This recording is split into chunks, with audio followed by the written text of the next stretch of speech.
这变成一个鸟了，新飞，哎，新飞。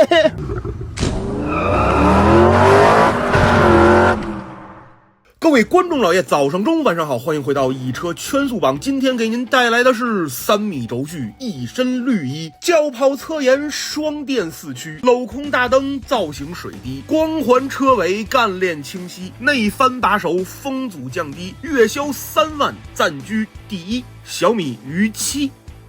今天我们租到的这台呢是25款的鱼7 Max。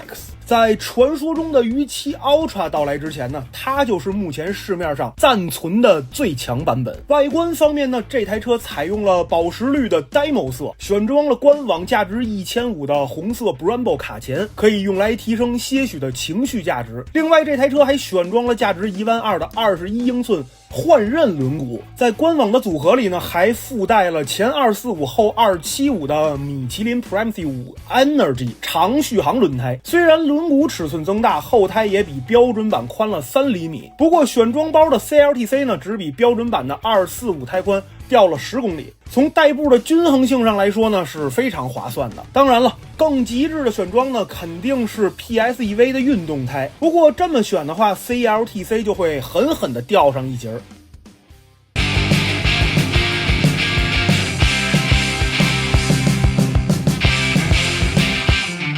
今天咱们把这个万众期待的鱼7 Max 带过来了。那咱们开头的环节呢，先分3块，一个是外观，一个是内饰，还有一个就是设置。因为外观呢，你坐在车里面也看不见，它也不影响性能，所以这块咱们就过了。来，上车咱有点太敷衍了哈。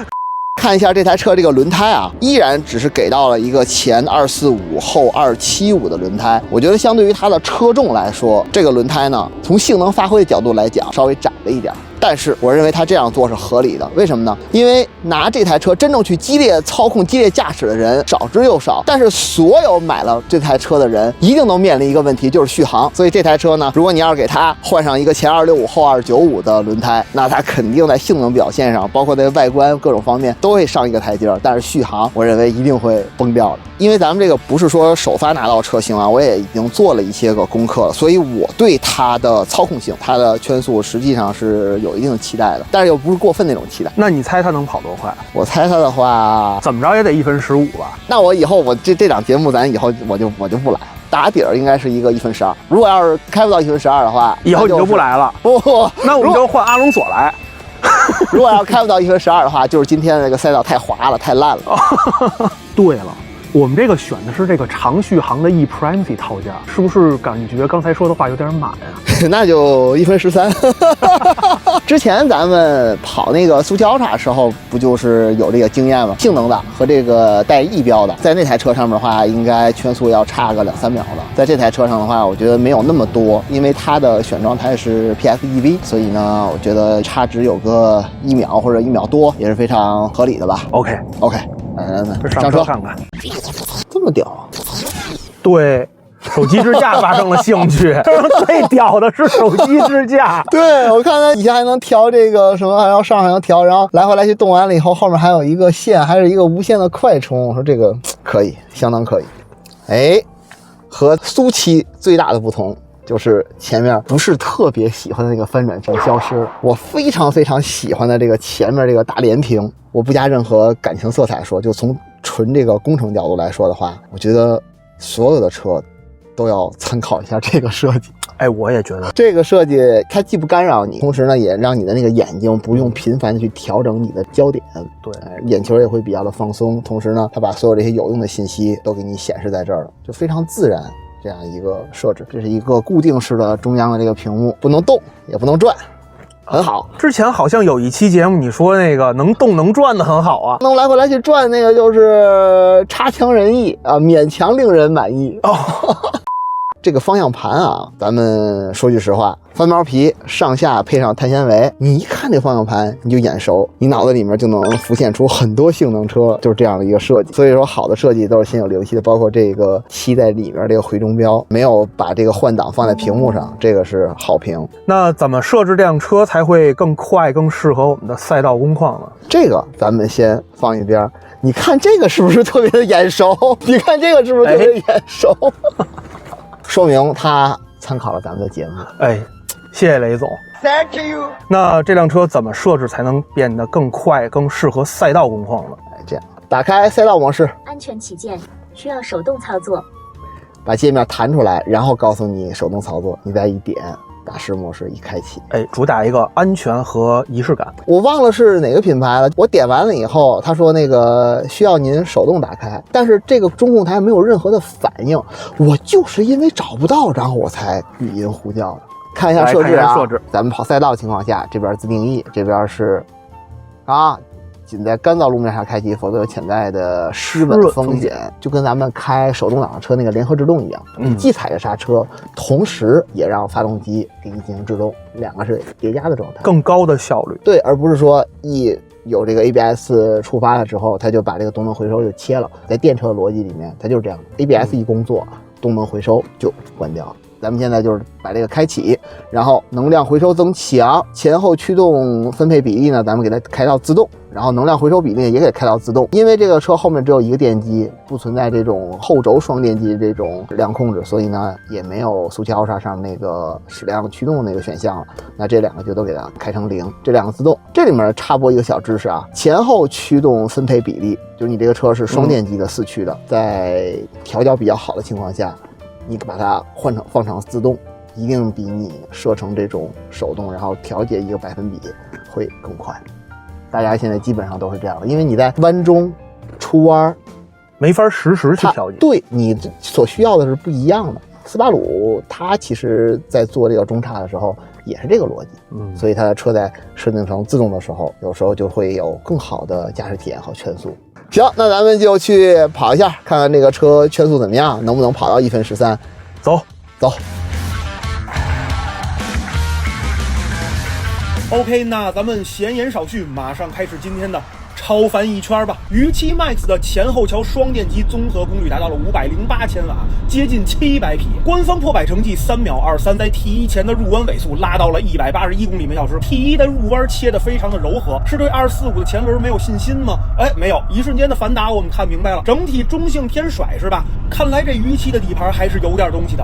T3 T4 的出弯瞬间，王悦猛地加了一把方向，从中线切到了内线，抱住了 T5 的弯心。从王悦拧麻花的这个手型还是能感觉出来，与7底子虽然不错，但人家这个转向比的设定肯定没考虑，至少是没着重考虑你拖加带口下赛道的需求。出弯吃路肩的时候，这个跳动感可以感觉出来。大师模式下的空气悬架的刚度和阻尼设定都挺不错，重刹进入 T8，加速度-1.084。哎，这车机怎么突然就弹窗了？哦，刹车系统过热，虚惊一场。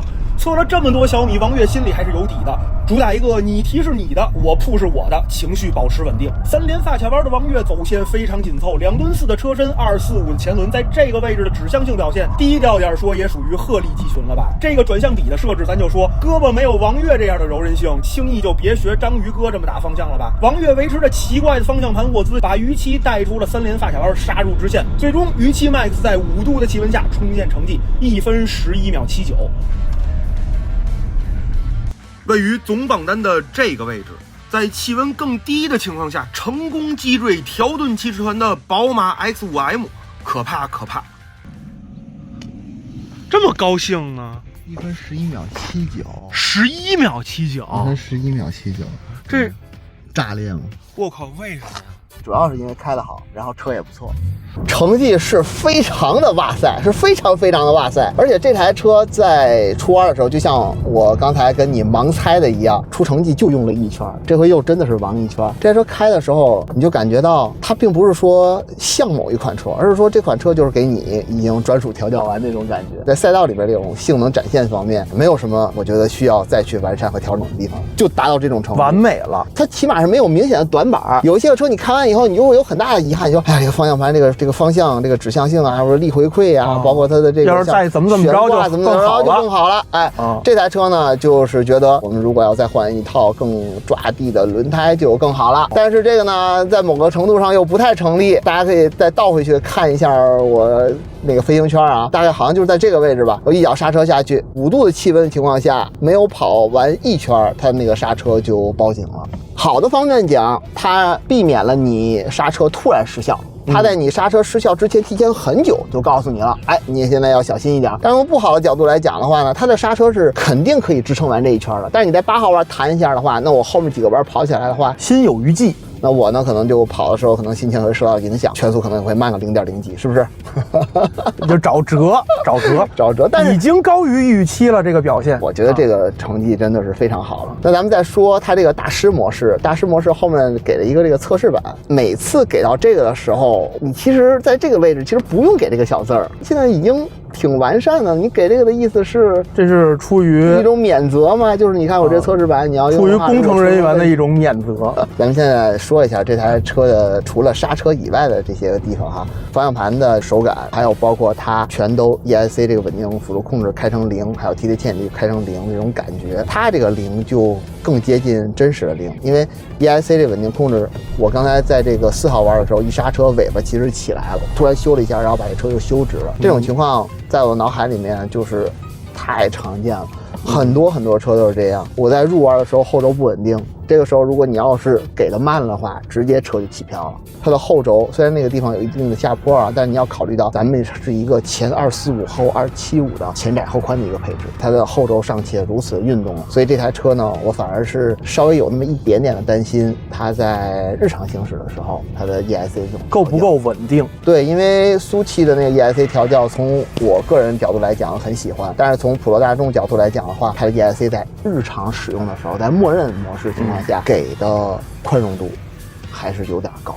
哎，咱们要不试一下，来把它开成4，然后再开成7，有没有咱们之前那种就是可以随便猛踩的那种感觉？地板油，哎呦，好柔和啊，不加速。那行，放心了，就这样。你看，这变成一个鸟了，心飞，哎，心飞。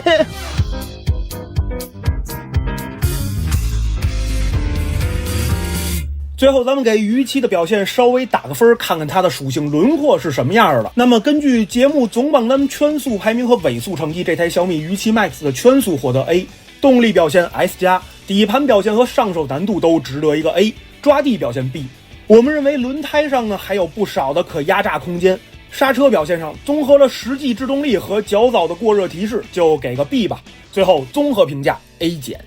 简单做个总结，咱先叠个甲，这儿先不说日常使用的可靠性话题，因为没有实际检验过，栏目组确实给不出一个能负责、有参考价值的结论。所以咱们单就逾期 Max 本身的操控特性来说，它这个表现确实超出了预期。过剩的动力储备呢，并没给底盘带来超出控制范围的负担。在使用节能胎的情况下，它的操控特性也能比较好的去平衡灵活和稳定这对矛盾需求。面对大体重给制动系统带来的额外负担，逾期通过比较早的系统过热提示，给普通用户留下了更多的安全冗余，也牺牲了赛道里连续作战的能力。不过就像它舒适化的转向比一样，逾期本质上也不需要过多的去考虑赛道里这点事儿，照顾好一家老小的日常之余，偶尔给车主一些热血的想法，提供小小的性能支援，这才是他最擅长的使用场景。至于那些一心想要榨干逾期平台最后一丝潜力的疯子们，当下咱们就只能先静候逾期 Ultra 的佳音了。 OK， 以上就是本期节目的全部内容了。